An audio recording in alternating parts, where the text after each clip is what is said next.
January 3, 1979. Santa Monica, California. St. John's Hospital. In the intensive care unit, an unnatural silence settles over the room, broken only by the monotonous hum of medical equipment. On the hospital bed lies a man whose name is written in golden letters on building facades in every major city on the planet. Conrad Hilton, founder of one of the most powerful hotel empires in human history. He takes his last breath. He is 91 years old. At that precise moment, while doctors record the time of death, 10 kilometers from the hospital in the most prestigious district of Los Angeles, Bel Air, something extraordinary happens. Life freezes in a vast estate at 10640 Bellagio Road. The servants in the Casa Encantada mansion, which translates from Spanish as the Enchanted House, stop the clocks. The massive wrought iron gates close with a sound like a coffin lid slamming shut. But what follows is not grief. What follows is the most ruthless estate dismantling in American history. Because Conrad Hilton didn't just die that day. He detonated a legal bomb that would destroy his own children. Giving 97% of your fortune to charity sounds noble, until you see the woman who died in an economy-class apartment bearing the name Hilton. This is the forensic breakdown of a strategic betrayal disguised as faith. At the moment of Conrad Hilton's death, his personal fortune stands at approximately $200 million. In today's money, adjusting for inflation and real estate values, that's almost $950 million. In the sterile corridors of law offices, his children wait. Baron, the eldest son and heir apparent to the hotel empire. Eric, the dutiful middle child. And Francesca, the only daughter, 32 years old, born from Conrad's second marriage to the legendary actress Zisa Gabor. They grew up in the shadow of greatness, in the halls of Casa Encantada, the palace their father called his only true home. They were accustomed to a luxury that cannot be bought because it was curated over decades. French antiques, hand-carved walnut panels, marble imported from Carrara. But when the will is finally opened, a heavy, suffocating silence fills the room. Conrad Hilton, the man who preached the importance of family and Catholic values throughout his life, executes his final, most ruthless strategic move. 97% of his colossal fortune goes not to his children. He bequeaths it to the charitable foundation bearing his name and the Catholic Church. To his only daughter, Francesca Hilton, he leaves the sum of $100,000. In 2026 dollars, that's approximately $480,000. This is less than 0.1% of his capital. For context, that same year, Conrad spent more than that on a single dinner party at Casa Encantada. This is not an inheritance. This is a mockery. But here's what the competitor documentary won't tell you. That $100,000 wasn't just an insult. It was a legal trap. Buried in the language of Conrad's will was a clause that estate attorneys call a no-contest provision. The mechanics are brutally simple. If Francesca, or any heir, challenged the will in court, seeking a larger share, they would automatically forfeit even that $100,000. They would receive nothing. Not a single dollar. The legal term is interim clause, Latin for in fear. It's designed to terrify heirs into silence. But the trap went deeper. Under 1979 California estate tax law, challenging the will would trigger an immediate tax audit of any inheritance Francesca did receive. The legal fees alone to mount a probate challenge would have cost upwards of $200,000, double what she stood to inherit. And even if she won, estate taxes on a larger inheritance would have consumed 60% of the value. Conrad Hilton, the master dealmaker, had structured his will the same way he structured his hotel contracts. Every clause was a pressure point. Every word was leverage. He gave his daughter just enough money to survive, but not enough to fight back. The Casa Encantada Palace, where Francesca spent her childhood, where she played hide-and-seek among 18th-century antique furniture, goes to no one in the family. It is sentenced to sale. The Hilton family, whose surname became synonymous with luxurious living, is effectively evicted from their own home the moment the patriarch disappears. The world's greatest hotelier left his children without a roof over their heads, which they considered theirs by right of birth. But this cruelty was not the random whim of a senile old man. This was the finale of a long, cold game that Conrad Hilton played not only with business competitors, but with his own blood. Casa Encantada was never just a home. It was a stage, a backdrop for ambitions that demanded sacrifices. The walls of this mansion, paneled with rare English walnut wood, have witnessed more broken destinies than the courtrooms of Los Angeles. It was here, behind high walls hidden from prying eyes by dense greenery, that a drama unfolded which destroyed the first owner and now ground down the second. To understand why a father would weaponize his wealth against his children, we must rewind the tape. We must return to a time when on the hill in Bel Air there was nothing except dust, ambition, and one woman who decided to build a monument to her rejection. The story of Casa Encantada began 40 years before Hilton's death, in the era of the Great Depression, when America was on its knees. And one widow decided that the laws of economics and morality did not apply to her. This house was cursed from the moment the first stone touched the ground. Conrad Hilton didn't simply buy real estate. He bought someone else's tragedy to make it his own. The United States of America is enduring the darkest period of its economic history. The Great Depression has lasted 7 years already. 1 in 4 able-bodied Americans is unemployed. In the black and white photographs of that era, we see endless lines for free soup, faces of people who have lost hope, farmers whose lands have turned to dust. The average annual income of an American family barely reaches $1,500. At this very moment, when the nation is starving, construction begins in the hills of Los Angeles that defies not only common sense, but basic human decency. The client is a woman whose name then evoked envy and whispers in the corridors of power, and today is almost forgotten. Hilda Bolt Weber.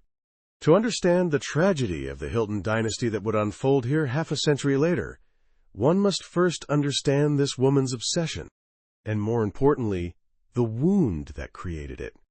Hilda was not born into silk sheets and silver spoons. She was an outsider. At the beginning of the 20th century, she worked as a nurse. A noble profession, certainly, but in the eyes of high society at that time, it was a marker. A marker of service staff. The lower caste.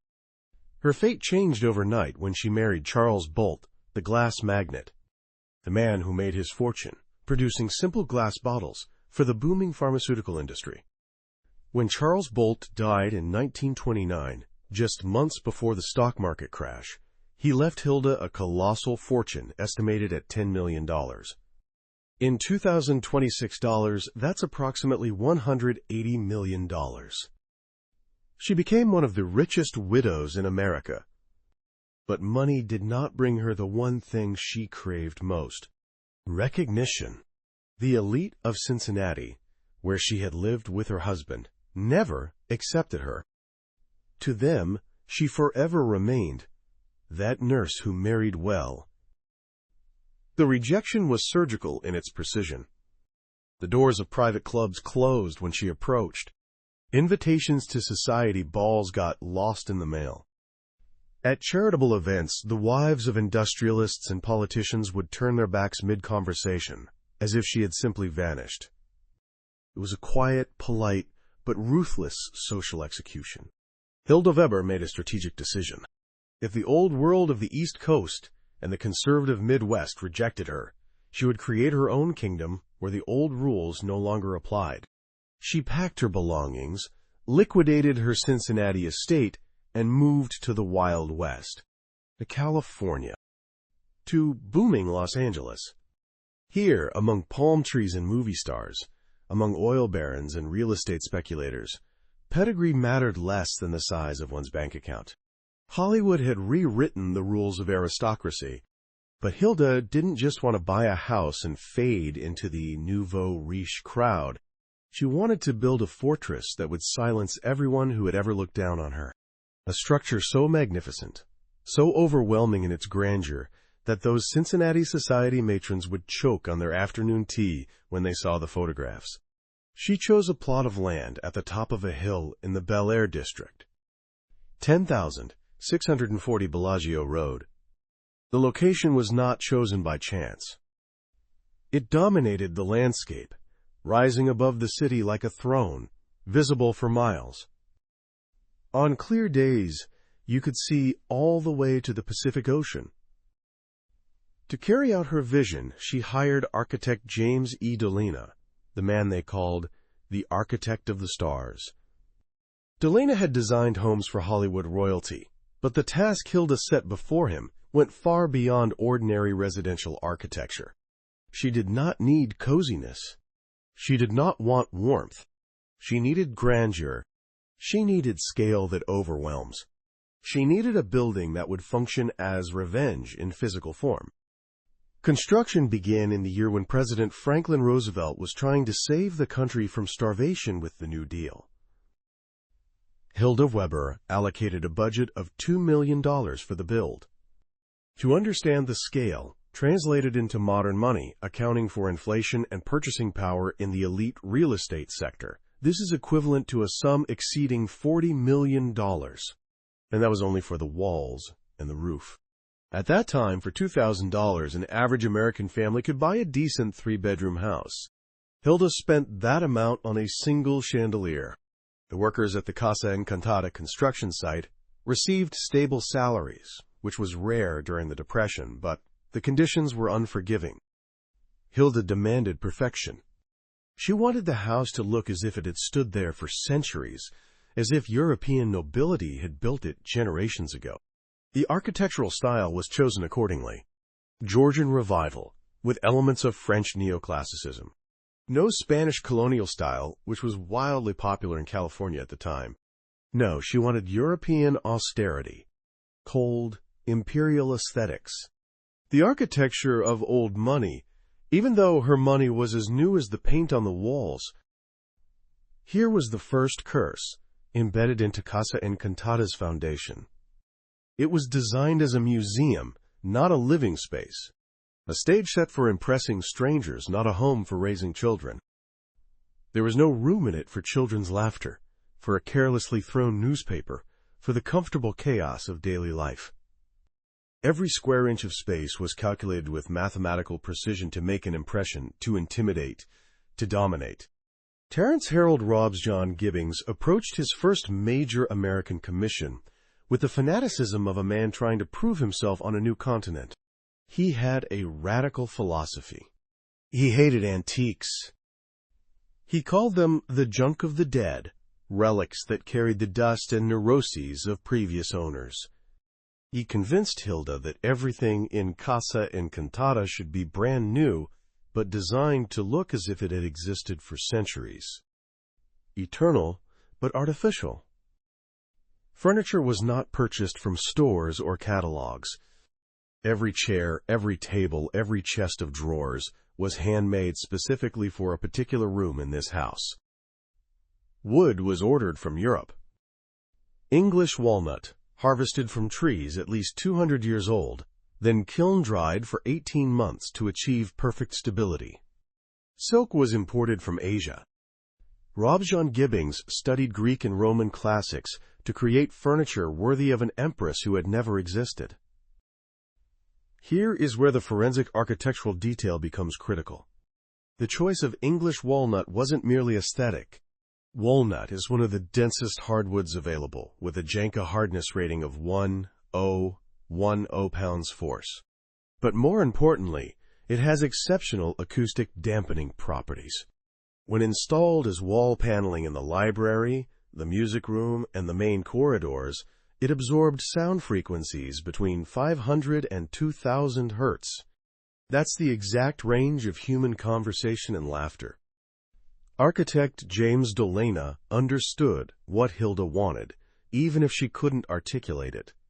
She wanted a house where voices didn't echo, where noise didn't carry, where the chaos of human interaction was systematically neutralized.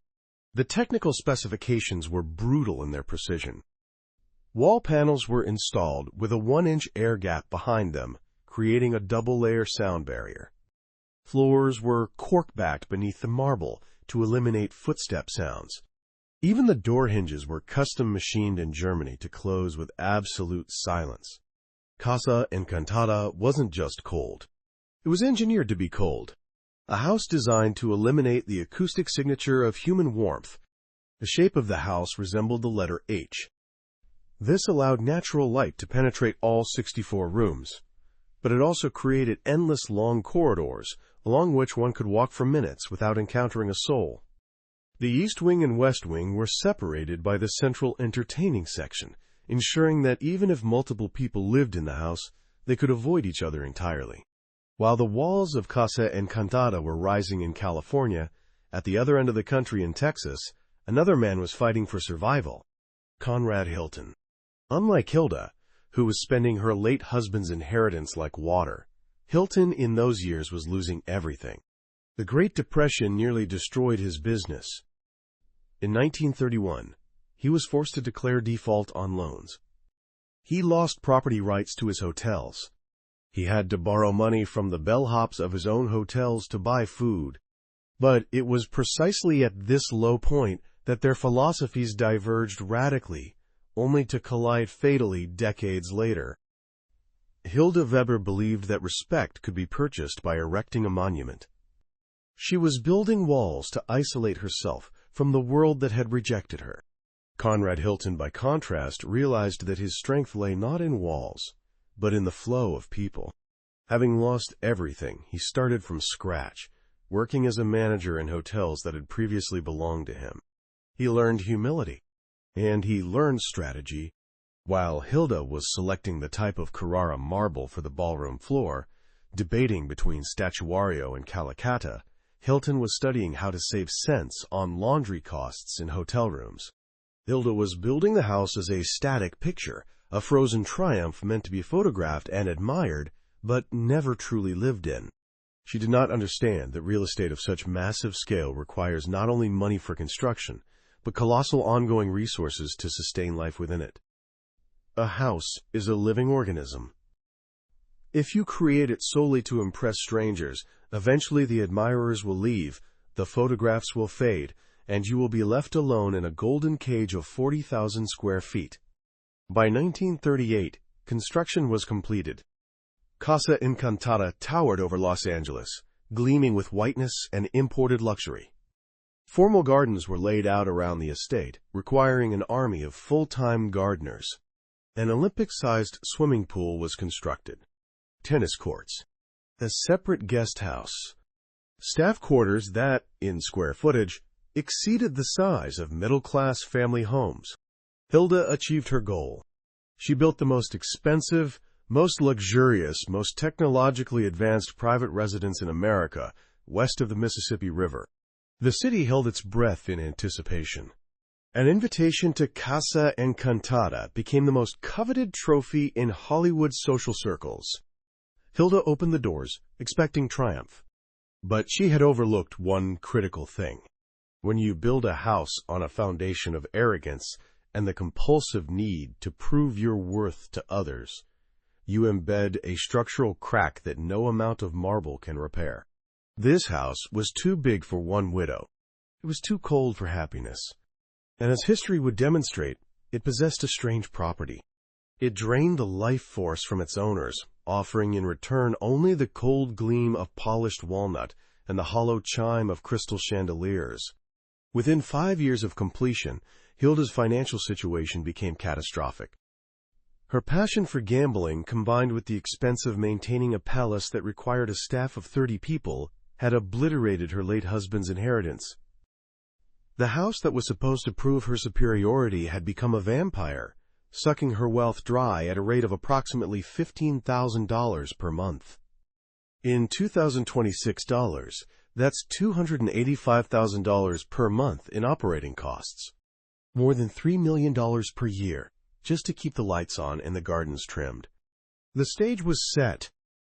Act 1. The rise and immediate collapse of Hilda Weber. But behind the curtains, the entrance of the man who would transform this monument to vanity into the headquarters of a global empire was already being prepared. The end of the 1940s. While Hilda wanders through her endless empty halls, unable to pay the staff she can no longer afford to dismiss, the world outside is transforming at breathtaking speed.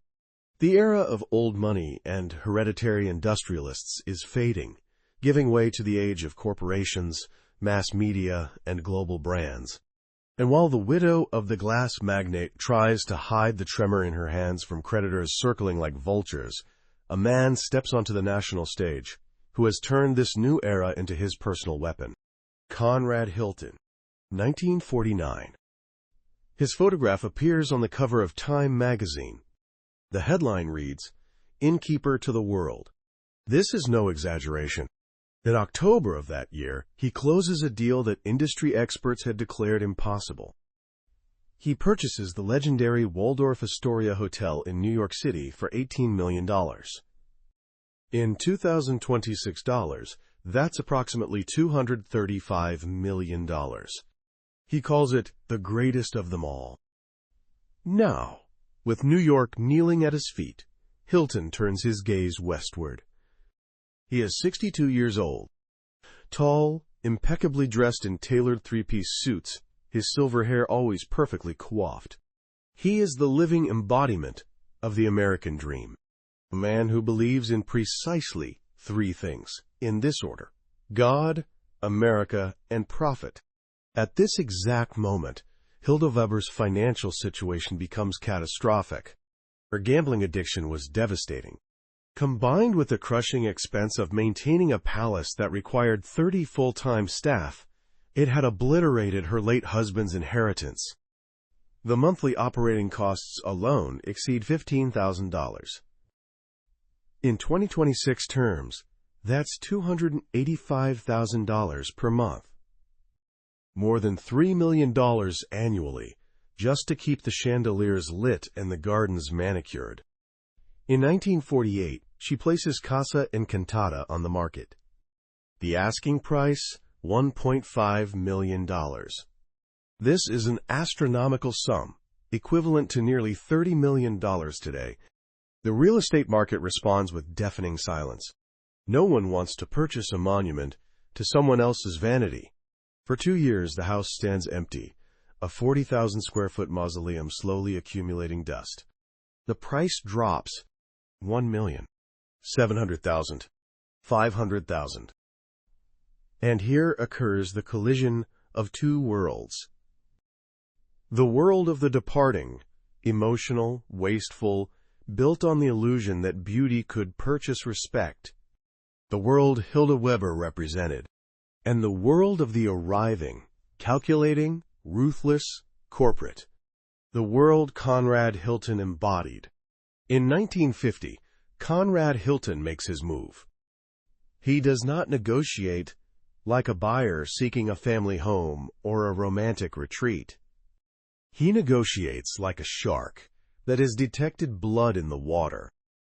His offer lands on Hilda's attorney's desk like a slap across the face. $225,000. In 2026 dollars, approximately $4.3 million. This is nearly 10 times less than the construction cost. This is essentially the price of the land and raw materials, with zero accounting for the art, the craftsmanship, the soul that Hilda had poured into the project. But Hilda Weber has no choice. Creditors are literally at the door, threatening foreclosure within weeks. She signs the papers with shaking hands. The most dramatic detail of this transaction is buried in the fine print of the purchase contract. A clause that Hilton's attorneys insisted upon. Hilton demands that the house be sold on the principle of lock, stock, and barrel. Everything in one piece. This means he acquires not merely the walls and the roof. He takes everything.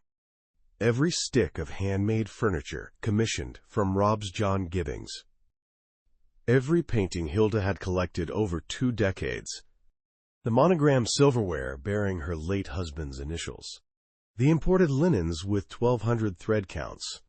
Even the contents of the wine cellar, bottles of Chateau Lafite Rothschild and Romanée Conti dating back to the 1920s.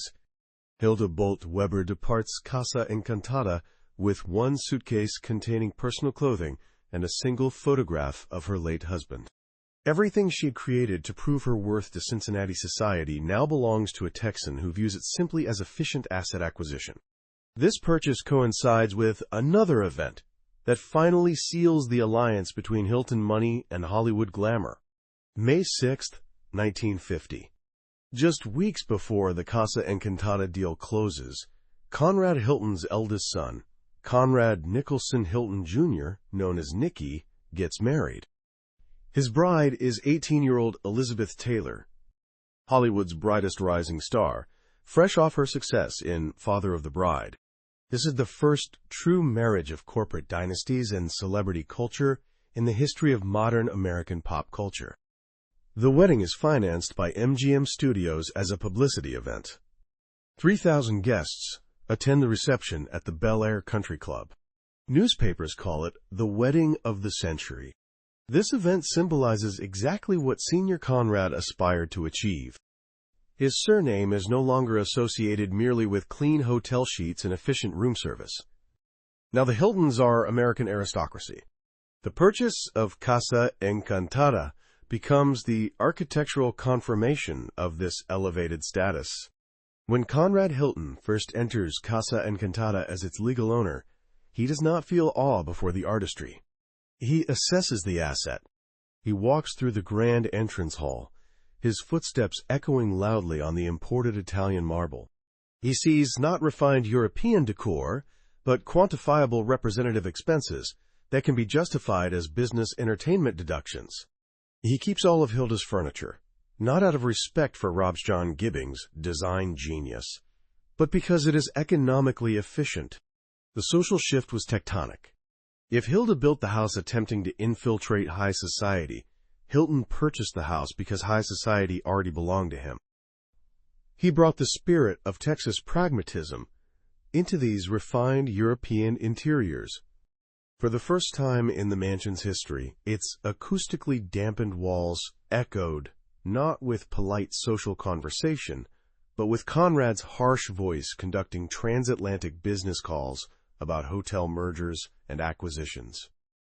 However, behind the gleaming surface of this new alliance, rot was already festering beneath the foundation. Nicky and Elizabeth Taylor's marriage was a catastrophe from the very first day. During their 3-month European honeymoon, Nicky drank heavily, gambled compulsively in Monte Carlo casinos, and physically abused his teenage bride. Elizabeth Taylor returned to America in a state of nervous breakdown, 20 pounds lighter, with bruises she attempted to conceal with makeup. By the time Conrad Hilton finally moved into Casa Encantada full-time at the end of 1950, his son's marriage was already disintegrating. The divorce was finalized in January 1951. The marriage had lasted 205 days. Casa Encantada had been conceived by Hilda as a stage for social triumphs. But from the first days under Conrad's control, it became a backdrop for spectacular personal failures. Conrad Hilton, a business genius who could simultaneously manage 100 hotels across 5 continents, proved utterly blind to what was unfolding within his own family. He had purchased the perfect house, but he forgot that a house requires not only furniture and functioning utilities, but warmth. Human warmth. The walls of Casa Encantada had absorbed Hilda Weber's despair like a sponge. Now they were preparing to absorb Conrad Hilton's coldness. The mansion began to transform under his ownership. Hilton converted one of the guest bedrooms on the 2nd floor into his private office. It is here, behind a massive mahogany desk positioned to overlook the gardens, that he would make decisions altering the entire hospitality industry. And it is here that he would sign monthly support checks for his children, replacing fatherly affection with financial transactions. The house began operating in the rhythm of a military-run corporation. Dinner was served at exactly 6 o'clock in the evening, not 5:58, not 6:02, 6 o'clock. Lights throughout the mansion were extinguished at exactly 10 o'clock at night. Any deviation from the schedule was perceived as insubordination. Casa Encantada ceased to be the enchanted house. It transformed into the headquarters of loneliness. Standing before the massive wrought iron gates on Bellagio Road, what appears when they swing open is not merely a dwelling. It is an architectural declaration of independence from the rest of humanity. The driveway, paved with perfectly fitted Belgian bricks imported at extraordinary expense, leads upward toward the main entrance. The building's facade, executed in the Georgian Revival style, overwhelms with its mathematical symmetry. There is nothing accidental here. Every column, every window, every cornice obeys the rigid logic of classical order. For Conrad Hilton, the man whose empire was built on strict service standards and inflexible financial discipline, this facade was the perfect mirror of his soul. He worshipped order, and this house embodied absolute, almost tyrannical order. You step inside. The first thing that assaults the senses is not visual luxury, but the acoustics. In a house measuring nearly 40,000 square feet, there exists a deafening silence. Thick walls and heavy velvet draperies absorb any sounds from the external world. The air carries the scent of beeswax furniture polish, the mineral smell of antique wood, and the barely perceptible aroma of expensive Cuban cigars. This is the olfactory signature of power. The main entrance hall greets you with a floor of black and white Italian marble laid in a precise checkerboard pattern. This is the first psychological warning. You have entered a game board where the rules are dictated exclusively by the master of the house. Your gaze is drawn upward to the ceiling, 12 feet high, from which hangs a crystal chandelier weighing 400 pounds. It doesn't merely illuminate the space. It dominates it. The grand staircase, curved in a smooth arc, appears to float weightlessly. Architect James Dolina designed it so that a person descending would resemble a deity descending from the heavens. It was precisely like this that Conrad Hilton would make his entrance to guests. Slowly, solemnly, always impeccably dressed in tailored three-piece suits. Let us proceed to the heart of the house, the library. This room is entirely paneled in English walnut, harvested from trees more than 2 centuries old. The wood is so dark and saturated that it appears to have absorbed the shadows of previous eras. This was Conrad Hilton's sanctuary. Children's laughter is never heard here. Only the scratch of a fountain pen on expensive stationery and the clink of ice in a crystal whiskey glass. The furniture, created by Rob's John Gibbings with legs carved in the form of lion's paws and Greek sphinxes, evokes ancient empires. Sitting in one of these chairs, Hilton felt not like a mere hotelier, but like a Roman consul administering a vast territory. This room was designed for solitude and contemplation. It is psychologically impossible to relax within it. It demands a straight spine and a disciplined mind. From the library, we move to the formal dining room. The mahogany table, capable of seating 24 guests, resembles a diplomatic runway more than a family dinner table. Meals here were not intimate family gatherings. They were state receptions. But here is what the typical mansion tour never reveals: the invisible infrastructure that made this theatrical perfection possible. Behind the walls, beneath the marble floors, Casa Encantada concealed a second house. A house for the servants. 30 full-time staff members. Let me give you the forensic breakdown. 1 head butler, Charles Brennan, age 52, salary $1,200 annually. In 2026 dollars, that's approximately $23,000 per year.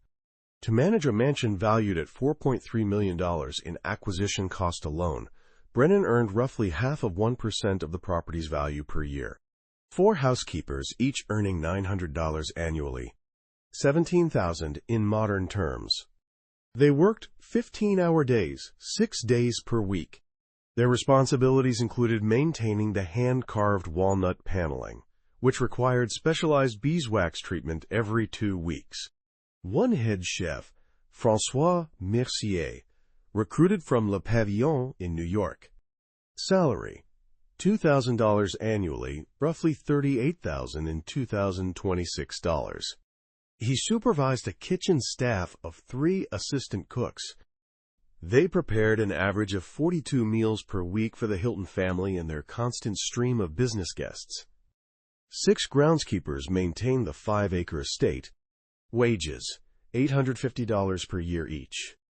$16,000 in modern currency. They worked outdoors in Los Angeles heat, pruning the imported Italian cypress trees, maintaining the 60-foot swimming pool's chemical balance, and ensuring the tennis court's clay surface remained tournament grade. 3 chauffeurs rotated shifts to ensure that a driver was available 24 hours a day.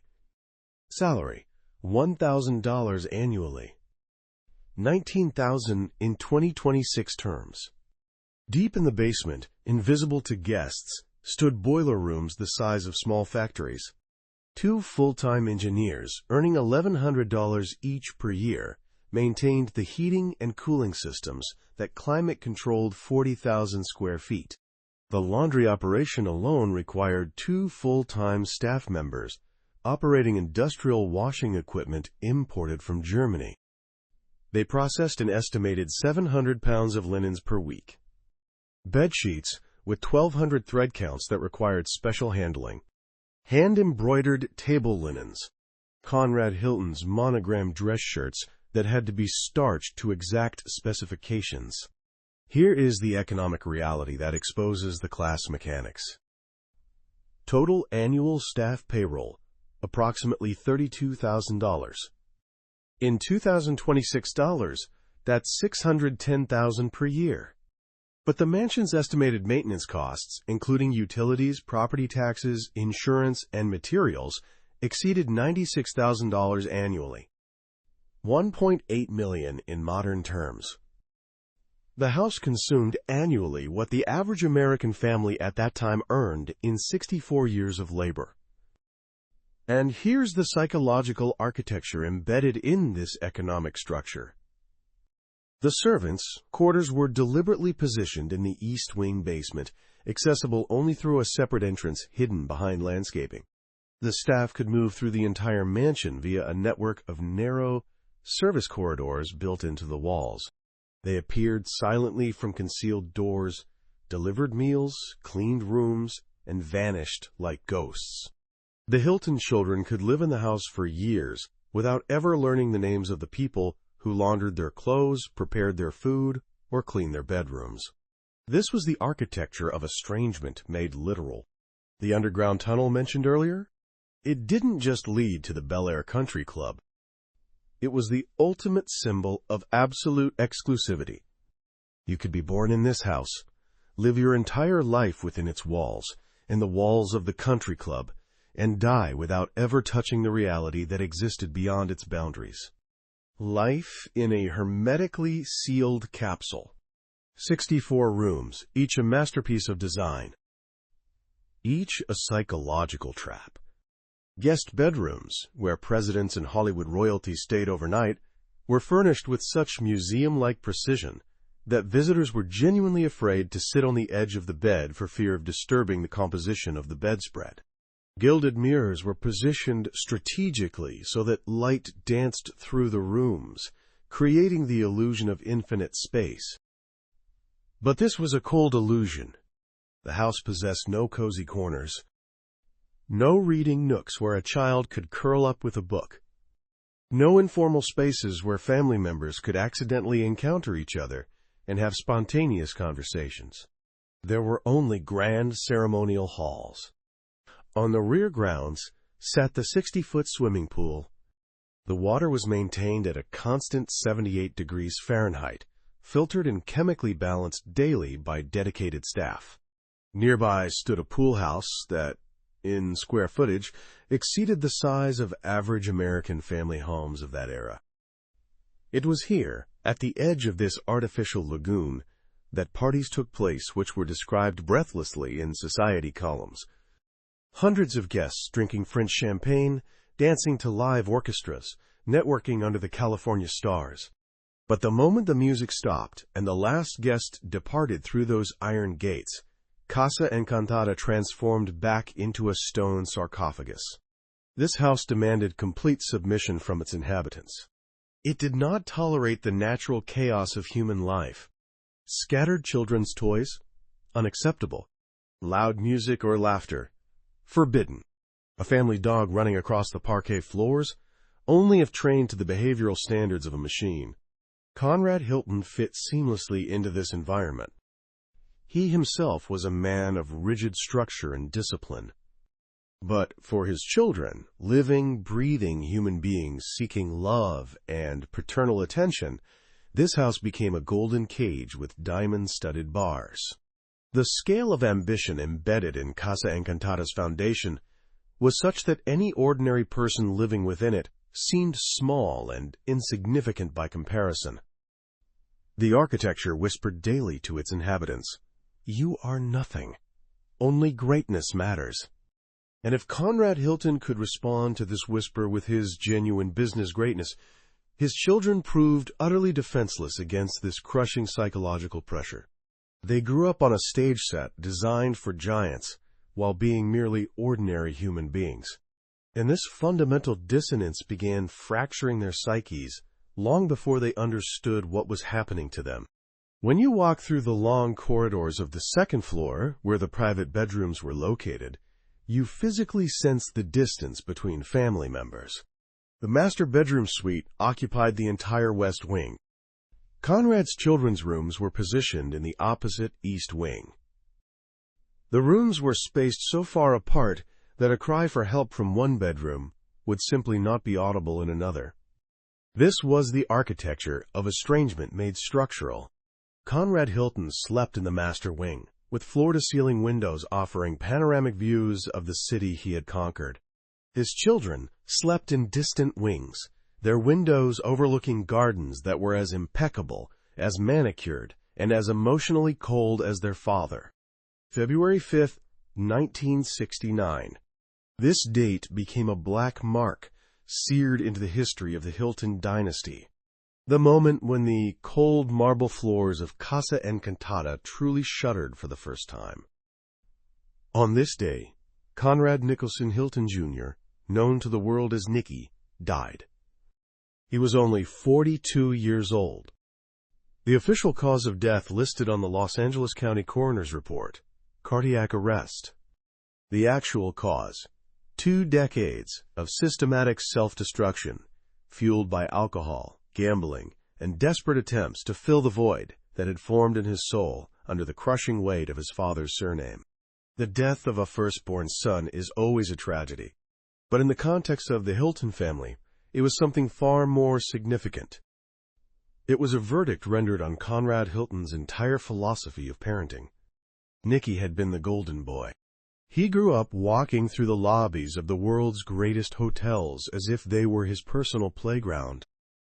He was handsome as a movie star, wealthy beyond measure, famous from birth. He was what millions of Americans dreamed of becoming. But within the walls of Casa Encantada, he was merely a disappointment, a failure. Conrad Hilton, the man who had built a global empire from absolutely nothing, starting as the son of a New Mexico shopkeeper, despised idleness with religious fervor. He was a devout Catholic who began every single morning attending 6 o'clock Mass at St. Paul the Apostle Church in Westwood. His moral code was carved from granite. Work ennobles the soul. Unearned wealth corrupts, absolutely. When Conrad looked at his eldest son, he did not see an heir. He saw a caricature of inherited privilege. Nicky did not build hotels. He used them as backdrops for endless parties photographed by society columnists. He did not negotiate business deals. He hemorrhaged fortunes at Monte Carlo casino tables.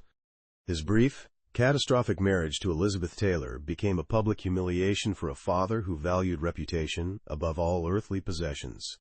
The tragedy lay embedded in a fundamental paradox.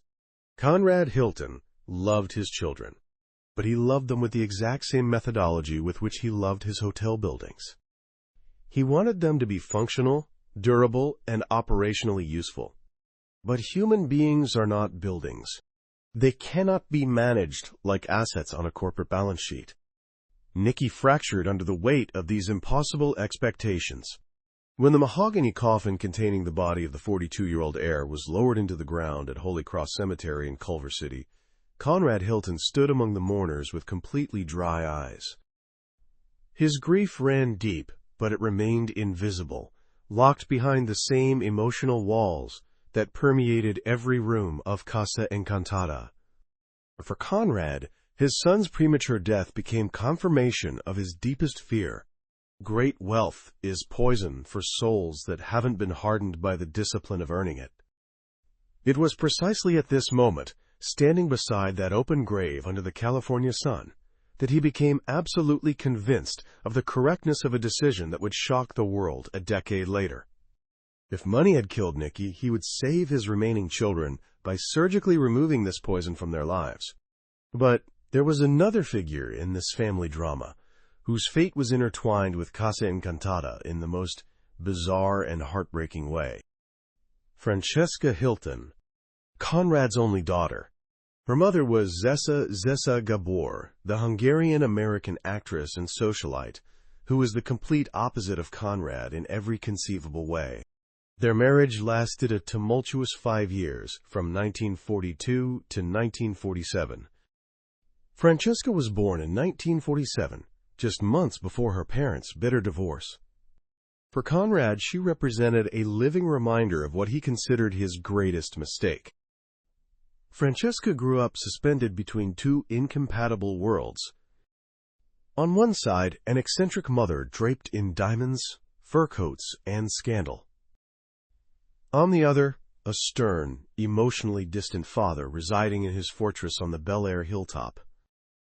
Francesca's visits to Casa Encantada resembled royal audiences with a distant monarch, rather than quality time with a loving parent. She later recalled in interviews how her father would sit in the library at that massive English walnut desk and speak to her not as a daughter, but as a junior business partner who had consistently failed to meet performance expectations. The most revealing moment illustrating this emotional Grand Canyon occurred every Christmas. In the vast entrance hall of Casa Encantada, the staff would erect a towering Christmas tree that reached nearly to the 12-foot ceiling. Beneath it lay perfectly wrapped gifts in coordinated silver and gold paper. But for Francesca, the ritual was always identical. Conrad Hilton would approach her with ceremony and place an envelope in her palm. Inside was a check. The amount varied by year, but it was often $100. Sometimes $500. For a man whose personal fortune exceeded $200 million, this wasn't even meaningful pocket money. It was a lesson. Francesca recounted that in these moments, standing in that magnificent hall surrounded by museum-quality furniture and oil paintings, she felt not like a beloved daughter. She felt like a low-level employee who had just received a meager year-end bonus from a displeased supervisor. She would look at the majestic walnut-paneled walls, at the gilt-framed portraits, at the servants in crisp white gloves moving silently through the background. And she understood with crushing clarity that she had no place in this world. She bore the Hilton surname, but she was not part of the Hilton Corporation. And for Conrad, those two concepts, family and corporation, were utterly inseparable. The other Hilton children navigated this impossible landscape in different ways. Baron Hilton, the middle son born in 1927, chose the path of complete submission. He entered the family business, accepted without question his father's brutal rules of engagement, and essentially became his father's shadow. He survived the Casa Encantada environment because he renounced a significant part of his own identity to become a functionary in the corporate machine. Nicky had refused to submit and self-destructed spectacularly. Francesca tried desperately to find love and acceptance, but repeatedly encountered the same emotional wall her father had constructed. Here we arrive at the central moral question of this entire story. Was Conrad Hilton a villain? It is tempting to simply label him a heartless tyrant and close the case. But if we examine the situation with deeper nuance, we discover a man trapped in the vice grip of his own rigid ethical framework. He had witnessed firsthand how massive inheritances destroyed great American families. Vanderbilts, whose railroad fortune evaporated within 3 generations. The Astors, whose descendants became tabloid fodder. The Guggenheims, whose heirs transformed into purposeless socialites. Conrad Hilton genuinely believed that by financially depriving his children, he was giving them the greatest possible gift. He wanted them to forge themselves through struggle, exactly as he had done. But his mistake was catastrophically fundamental. He confused financial discipline with emotional deprivation. He believed he was tempering steel through controlled exposure to hardship. In reality, he was freezing living human flesh. Casa Encantada became the physical, architectural embodiment of this tragic mistake. The house was absolutely perfect, and it was utterly impossible to truly live within it. By the end of the 1970s, as Conrad Hilton entered his 90s, he was left practically alone in the enormous house. Nicky was dead. Baron was consumed with managing the expanding empire. Francesca was attempting to build a career as an actress and stand-up comedian, struggling constantly with the paradoxical label of being a millionaire's daughter who possessed no money. The elderly Conrad wandered through the 64 rooms, leaning heavily on an engraved silver cane. Servants reported seeing him standing motionless for long periods beside the library windows, gazing out at the twinkling lights of Los Angeles spreading below. What thoughts occupied his mind during these solitary vigils? Did he experience regret? Or did he remain absolutely convinced he had executed his responsibilities correctly?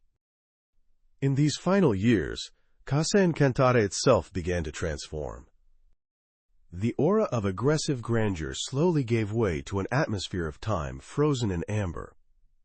And when Conrad felt the biological end approaching, he did not gather his family to ask for forgiveness or bestow final blessings. He summoned his attorneys. He was preparing to deliver his final, most grandiose lesson.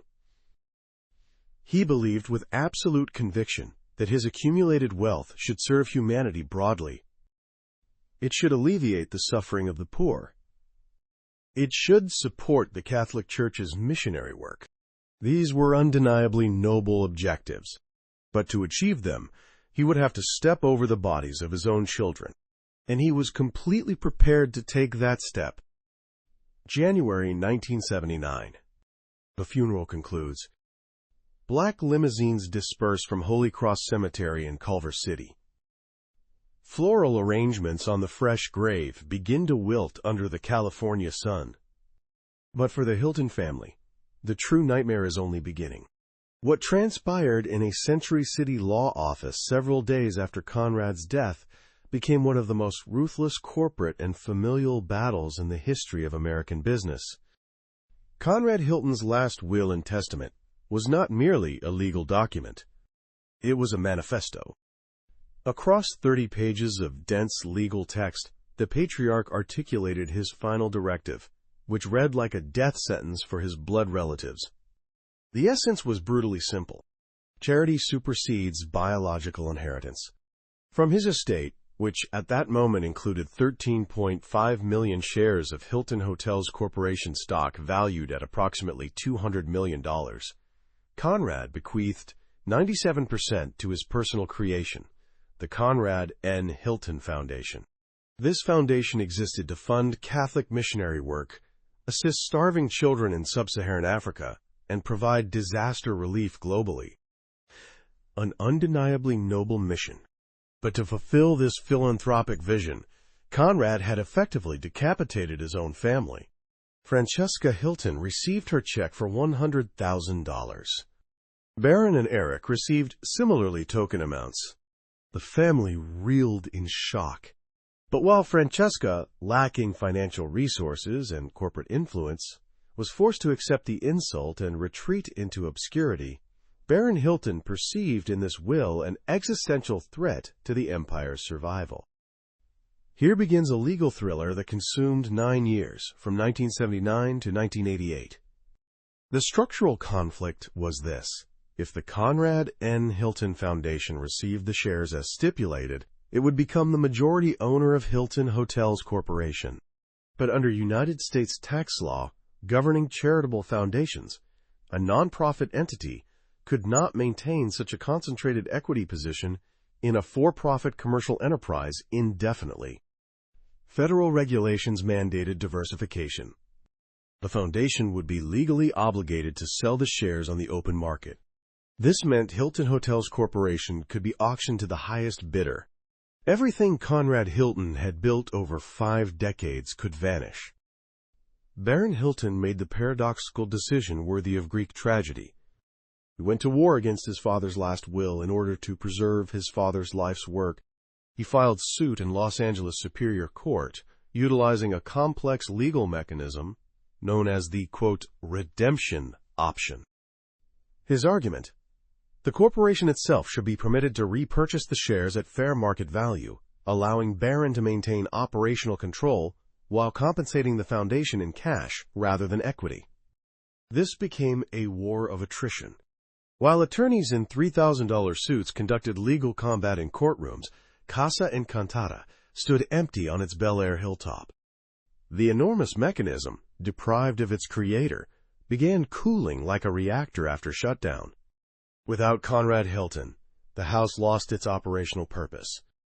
It was merely an expensive asset on a corporate balance sheet awaiting liquidation. In 1980, the estate executors placed the property on the market. The Hilton era in Bel Air was terminated. November 1980. A buyer emerges. David Murdoch, billionaire financier, with a reputation as a ruthless corporate restructuring specialist. He pays $12,400,000 for Casa Encantada. In 2026 dollars, that's approximately $59 million. At that moment, this constituted the highest price ever paid for a private residential property in United States history. But what David Murdoch proceeded to do became the final act of destruction of the old aristocratic world that Hilda Weber and Conrad Hilton had inhabited. When Conrad Hilton purchased the house from Hilda Weber in 1950, he preserved everything with museum-like reverence. Every piece of silverware, every chair, every oil painting. David Murdoch felt no such reverence. For him, the dark, heavy interiors of the 1930s represented outdated design vocabulary. The new owner initiated total purification. The legendary furniture created by Terence Harold Robb's John Gibbings, specifically for these walls. Those chairs with carved lion's paw feet, tables constructed from rare imported hardwoods, unique Art Deco lamps. All of it was deemed unnecessary historical baggage. Murdoch didn't merely relocate the furniture to storage facilities. He held a public auction at Sotheby's, Los Angeles. Items that represented significant chapters in American design history were scattered into the collections of private buyers and museums. The unified organism of Casa Encantada was systematically dismembered. The walls of English walnut, which had absorbed Conrad Hilton's coldest secrets and Hilda Weber's desperate ambitions, were either painted over in neutral tones or physically removed during renovation. Murdoch demanded light, air circulation, and modernist aesthetics. The physical structure survived, but its soul underwent complete transformation. It ceased to be the enchanted house of a bygone era. It became simply the most expensive piece of residential real estate in Los Angeles County. While Murdoch renovated the palace and Baron fought his legal battle for corporate control, Francesca Hilton fell completely out of the picture. $100,000 in 1980s, Los Angeles was functionally nothing. She attempted to build a career performing stand-up comedy in small clubs on the Sunset Strip, constructing jokes around her absurd status as a, quote, poor little rich girl. But the laughter was performed through tears. The cruelest irony of this entire saga lies in the finale of Baron Hilton's 9-year legal struggle. In 1988, he won. The parties reached a negotiated settlement. Baron obtained controlling interest in the Hilton Hotels Corporation shares. The Conrad Hilton Foundation received financial compensation in structured installments totaling hundreds of millions of dollars. The empire was preserved under family control. Baron Hilton became a multi-billionaire, exponentially multiplying his father's fortune through aggressive expansion into the casino gaming industry. On the surface, this appeared to be a triumph of human agency over systemic inevitability. But history came full circle, closing into a perfect ring of generational curse. Nearly 30 years later, in December 2007, Baron Hilton, by then 80 years old, made a stunning public announcement. He stated that he would follow his father's exact footsteps. 97% of his personal fortune, which at that time totaled $2.3 billion, he bequeathed to the Conrad Hilton Foundation. The circle closed with mathematical precision. Baron had spent the most productive years of his life fighting against his father's foundation. And then, at the end of his own life, he executed the identical action. Donated virtually everything to that same foundation, leaving his heirs, including his by-then famous granddaughter Paris Hilton, without access to the principal capital. The curse of Casa Encantada proved contagious at the genetic level. The ideology that massive inherited wealth destroys families had embedded itself so deeply into Hilton DNA that even the son who had battled against it ultimately became its most faithful adherent. The house on Bellagio Road, by this time, was living its own independent existence, indifferent to Hilton family drama. In the year 2000, David Murdoch sold Casa Encantada for $94 million to telecommunications financier Gary Winnick. Once again, a record-breaking transaction. Once again, new owners, new renovations, new interior design concepts. The house consumed the financial resources of its successive owners, remaining emotionally indifferent to their individual fates. But for the Hilton family, the loss of this house in 1980 became a symbol far more profound than mere real estate divestiture. It represented the loss of their ancestral roots. They remained wealthy. They remained globally famous. But they possessed no family nest. They had transformed into luxury nomads, residing in five-star hotels and temporary penthouse rentals, while their former castle stood on its hilltop, cold, inaccessible, and utterly indifferent to the human wreckage it had witnessed. January 5, 2015. West Hollywood, California. In a cramped economy-class studio apartment on a street nowhere near Bel Air, paramedics discovered the body of a 67-year-old woman. Francesca Hilton, the daughter of the man who once owned hotel properties on 6 continents, died in absolute poverty. While tabloid magazines published glossy photographs of her grandniece Paris Hilton attending exclusive nightclub parties, Francesca's body remained unclaimed in the Los Angeles County morgue for several days. The heiress to a billion-dollar empire had no funds allocated for her own funeral expenses. This is the final, brutal lesson delivered by Casa Encantada. Conrad Hilton dreamed of achieving immortality, and in a sense he succeeded. The Conrad Hilton Foundation today manages assets exceeding $3.6 billion. In 2026 currency, that approaches $4 billion. It operates as a global humanitarian force, funding clean water infrastructure projects across sub-Saharan Africa, supporting Catholic relief services, financing disaster response operations worldwide. By objective metrics, the foundation has saved millions of lives. But the price of this abstract, statistical humanism was the systematic destruction of specific individual human beings who carried his surname and his genetic code. The mansion on Bellagio Road, 10640 Bellagio Road, still stands on its hilltop throne. In 2019, it returned to the market with an asking price of $225 million. In 2026 terms, approximately $240 million. It remains one of the most expensive residential property listings in recorded history. New billionaires walk those same marble corridors that once echoed with Conrad Hilton's footsteps. They admire the sweeping views of Los Angeles. They calculate the investment potential, but they fundamentally misunderstand the essential truth. These walls do not protect their owners. They consume them.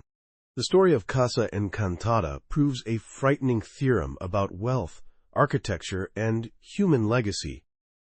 An empire can be constructed from concrete, imported marble, corporate stock certificates, and iron discipline. But true immortality, the kind that actually matters, cannot be purchased with money or bequeathed to a tax-exempt foundation. Because in the 64 rooms of this so-called enchanted house, among the museum-quality antiques and the gold leaf fixtures and the hand-carved walnut paneling, there was never space allocated for the only resource that ultimately matters at the end of every human journey. Simple, unconditional, human love. The kind you cannot audit. The kind you cannot manage like a corporate asset. The kind that requires vulnerability rather than control. Conrad Hilton built monuments that will outlast his bones by centuries, but he could not build a family that would mourn him with genuine tears rather than calculate their legal options. Casa Encantada stands as a tombstone, not for Conrad Hilton, but for the ideology that wealth and discipline can substitute for warmth, that empire building can replace fatherhood, that philanthropic legacy can compensate for emotional bankruptcy. The house won. It always does. This pattern repeats across every Gilded Age monument built during America's first age of extreme wealth inequality. These structures weren't homes. They were psychological laboratories testing a brutal hypothesis. Can architecture and money engineering replace human connection? The results are in. The experiment failed catastrophically, but the mansions remain standing, and their stories continue to reveal uncomfortable truths about wealth, power, and the systems designed to concentrate both. If you enjoy deep investigations into Gilded Age architecture that go beyond surface-level mansion tours, if you want to understand the legal mechanisms, the labor economics, and the psychological architecture that built and destroyed America's first dynasties, please like this video and subscribe to this channel. Every investigation we conduct follows the same forensic methodology. We examine the blueprints. We audit the labor costs. We decode the legal traps embedded in wills and trusts. We ask the questions that traditional architectural tours deliberately avoid. Who paid the real price for all this beauty? What happened to the people who actually built these monuments? And why do so many of these palaces end up destroying the families who commissioned them? Casa Encantada is still there on Bellagio Road, still consuming new owners, still standing as proof that you cannot buy immortality.